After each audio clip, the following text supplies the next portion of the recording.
You bite into a piece of fruit that fell from the tree days ago. It is soft, too soft. The skin has split, and the flesh underneath has gone warm and slightly fizzy, giving off a sweet, sharp smell that was not there yesterday. You eat it anyway, and for a few minutes, the world feels a little lighter, a little warmer, a little blurrier at the edges. You did not invent that feeling. You did not discover alcohol on a Friday night, or in a bar, or in any human village at all. The truth is stranger than that. The craving you feel for that warm, fizzy buzz is older than your species, older than language, older than fire. It is roughly 10 million years old. So when did your ancestors first taste alcohol? And why does your body still seem built to want it? To answer that, you have to forget bottles and breweries completely. Because the first alcohol on Earth was never brewed by anyone. It was made by accident, everywhere, all the time. Whenever ripe fruit falls to the ground, tiny invisible fungi called yeast land on its sugar.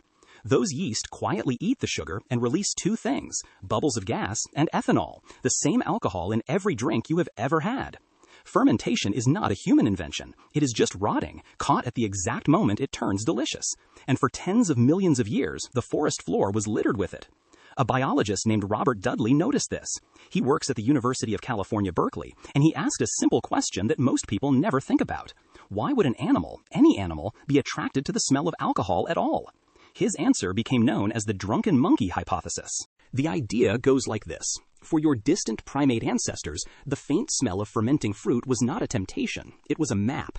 That sweet, boozy scent drifting through the trees meant one thing: ripe, sugar-rich, high-calorie food right over there, ready to eat.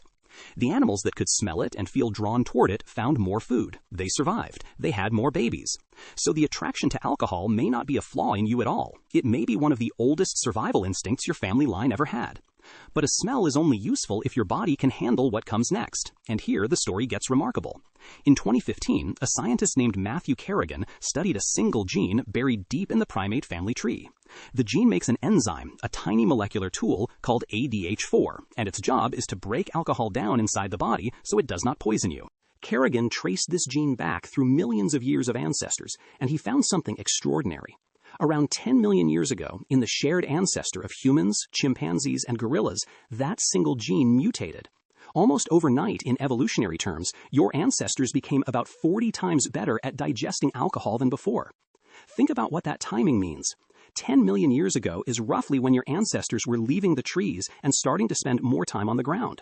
On the ground, the fruit you find is not fresh up in the branches. It is fallen, bruised, and already fermenting. A body that could eat that fallen, boozy fruit without getting sick had a powerful advantage. It could eat the food that other animals had to leave behind. So the ability to handle alcohol was not a party trick. It was a key to a whole new pantry on the forest floor. You are descended from the apes who could stomach it. For millions of years after that, alcohol stayed an accident. It was something you stumbled upon, never something you made. So when did a human first decide to make it on purpose? When did the craving become a craft? For a long time, the answer seemed obvious. Surely people only started brewing after they became farmers, after they had spare grain to waste. But the ground keeps telling a different story. Travel to a cave in northern Israel called Raqefet Cave.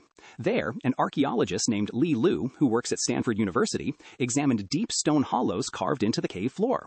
These hollows belong to a people called the Natufians, hunter-gatherers who lived around 13,000 years ago.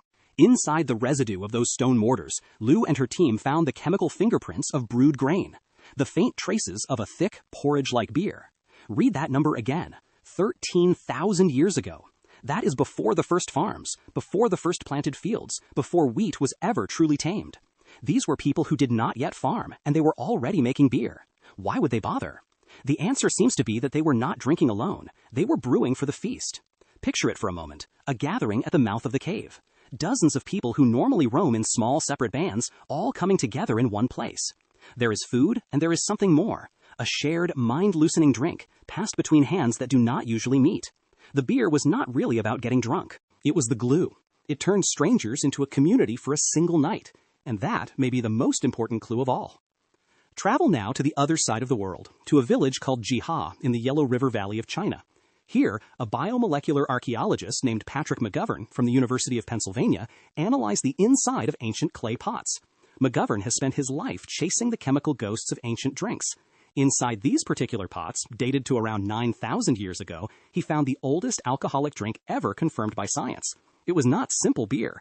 It was a complex recipe of rice, honey, and fruit, all fermented together into something between wine and mead.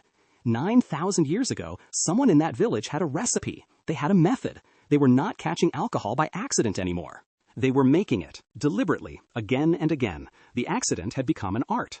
The same scientist later found the world's oldest known wine, soaked into the clay of a jar from a Stone Age village called Haji Firuz Tepe in the mountains of Iran, around 7,000 years old. By then, alcohol had spread into nearly every human culture that left a trace behind. And at one of the strangest sites on Earth, the picture finally comes together. Göbekli Tepe is a ring of giant carved stone pillars in southern Turkey, raised around 11,000 years ago by people who had not yet invented farming, cities, or writing.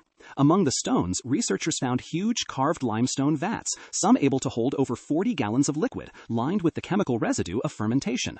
People walked long distances to gather at this sacred place. And when they gathered, they seemed to have brewed and feasted and drunk together in enormous numbers. Now stand back and look at the order of these clues. Beer at Raqefet before farming. Giant brewing vats at Göbekli Tepe before farming. Feasts everywhere, built around a shared drink before anyone planted a single field on purpose. This led some researchers to a wild and uncomfortable idea, sometimes called the beer before bread hypothesis. What if grain was not first tamed to bake bread at all?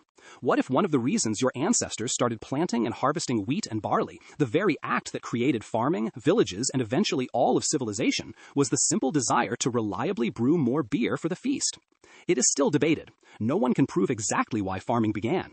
But sit with the possibility for a second. The thing that drinks built may not have been a buzz. It may have been the entire modern world. And here you are 10 million years later, holding the same instinct in your hand. The same enzyme your ape ancestor evolved still works inside your body, breaking down each drink you take. The same craving that pulled a primate toward a fallen, fizzy fruit still pulls people toward a glass on a hard evening. The same social magic the Natufians found at Raqefet Cave is why a drink still appears at almost every wedding, funeral, holiday, and reunion you will ever attend. When you raise a glass with people you love, you are not doing something modern. You are performing one of the oldest rituals your species has. But there is a catch, and it is worth seeing clearly. Your body was shaped by a world where alcohol was rare, a bit of fermenting fruit, a hard-won feast a few times a year. It was never built for a world where a sweet, strong drink waits on every shelf, on every corner, at any hour you want it. The instinct is ancient, the endless supply is brand new, and the gap between those two things is something each person has to navigate on their own.